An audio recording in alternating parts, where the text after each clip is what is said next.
বন্ধুরা, আমরা সবাই ভাবি রেস্টুরেন্টের মতো কোনো রেসিপি যদি আমরা বাড়িতেই তৈরি করে নিতাম তাহলে কি ভালো হতো। Hello everyone, welcome to my channel. তাহলে চলো বন্ধুরা, আজকে আমি তোমাদের রেস্টুরেন্ট স্টাইলের চিলি চিকেন করে দেখাবো। আর বিশ্বাস করো বন্ধুরা, একদম কিন্তু রেস্টুরেন্টের মতোই খেতে হবে, টেস্টি এবং ডিলিশিয়াস। তাহলে চলো বন্ধুরা, রেসিপিটা স্টার্ট করা যাক। প্রথমেই আমি চিকেনটাকে ম্যারিনেট করে নিচ্ছি। তার জন্য আমি এখানে বোনলেস চিকেন ইউজ করেছি। তার মধ্যে থেতো করা রসুনের রস, লেবুর রস, গোলমরিচ গুঁড়ো, পরিমাণ মতো লবণ, টমেটো সস, একটু সয়া সস দিয়ে চিকেনটাকে ভালো করে মেখে নিচ্ছি।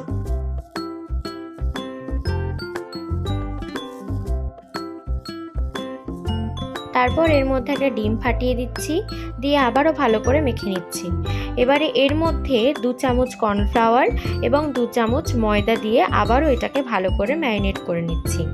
আমরা সবসময় কর্নফ্লাওয়ার আর ময়দা এক পরিমাণে ব্যবহার করব, মানে 2 চামচ ময়দা ব্যবহার করলে 2 চামচ কর্নফ্লাওয়ার ব্যবহার করব। দিয়ে চিকেনটাকে ভালো করে ম্যারিনেট করে মিনিমাম 3 ঘন্টা আমি ম্যারিনেট করে রাখছি। তারপরে কড়াইয়ে তেল গরম করে ম্যারিনেট করা চিকেনগুলোকে ভালো করে গোল্ডেন ব্রাউন করে ভেজে নিচ্ছি। বন্ধুরা, চিকেন ম্যারিনেশনটা যেন মিনিমাম 3 ঘন্টার যেন হয়। 3 ঘন্টা যদি না হয় তাহলে চিকেনগুলো নরম হবে না। তোমরা চাইলেও ওভারনাইটও ম্যারিনেট করে রাখতে পারো, তাহলে চিকেনগুলো আরও সফট হবে। দেখো বন্ধুরা, একটা পিঠ হয়ে যাওয়ার পর আমি উল্টে আবার আরেকটা পিঠ করে নিয়ে চিকেনগুলোকে তুলে রাখছি।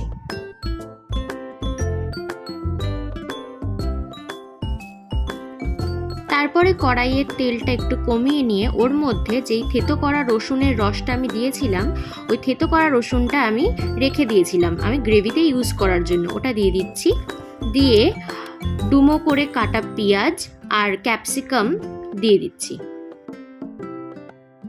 ভালো করে নেড়ে চেড়ে আমি এখানে একটা লঙ্কা ইউজ করেছি, দিয়ে আবারও ভালো করে নেড়ে নিচ্ছি। এবারে পরিমাণ মতো লবণ, গোলমরিচ গুঁড়ো দিয়ে আবারও নেড়ে নিচ্ছি। এবারে পেঁয়াজ ক্যাপসিকামটা একটু ভাজা ভাজা হলে ওর মধ্যে 1 চামচ ভিনিগার দিয়ে দিচ্ছি। এরপরে আমি আগে থেকে তৈরি করা একটা সসের মিক্সচার দিয়ে দিচ্ছি। এই সসের মিক্সচারের মধ্যে আমি 3 চামচ টমেটো কেচাপ ইউজ করেছি। আমি এখানে 2 রকমের টমেটো কেচাপ ইউজ করেছি। 3 চামচ নর্মাল টমেটো কেচাপ আর 3 চামচ sweet and spicy tomato ketchup আমি ইউজ করেছি, এবং 1 চামচ সয়া সস আর 1 চামচ চিলি সস দিয়ে আমি সসের মিক্সচারটা তৈরি করেছি। তারপর সসের মিক্সচারটা ভালো করে নেড়ে চেড়ে ওর মধ্যে সামান্য পরিমাণে একটু অরিগানো ইউজ করেছি, দিয়ে আবারও নেড়ে চেড়ে ফ্রাই করে রাখা চিকেনগুলোকে দিয়ে দিচ্ছি। দিয়ে ভালো করে নেড়ে চেড়ে ওর মধ্যে 1 চামচ কর্নফ্লাওয়ার জলে গুলে আবারও দিয়ে ভালো করে নেড়ে চেড়ে অল্প পরিমাণ মতো জল দিয়ে ভালো করে নেড়ে চেড়ে আবারও একটুখানি ফুটে উঠলে আমি চিলি চিকেনটা সার্ভ করছি। ব্যাস বন্ধুরা, দেখলে তো কত ইজি প্রসেসে রেস্টুরেন্ট স্টাইলে চিলি চিকেন আমরা ঘরেই তৈরি করে নিতে পারবো। তাহলে তোমরাও কিন্তু অবশ্যই ট্রাই করে আমাকে কমেন্টে লিখে জানাবে কেমন লাগলো এবং কেমন খেতে হলো। বন্ধুরা, চিলি চিকেনের রেসিপিটা তোমরা ফ্রাইড রাইস, নান, পরোটা যে যেমন পছন্দ করো সে সেরকমভাবে সার্ভ করে নিতে পারো। আর হ্যাঁ বন্ধুরা, পছন্দ হলে ডু লাইক অ্যান্ড সাবস্ক্রাইব।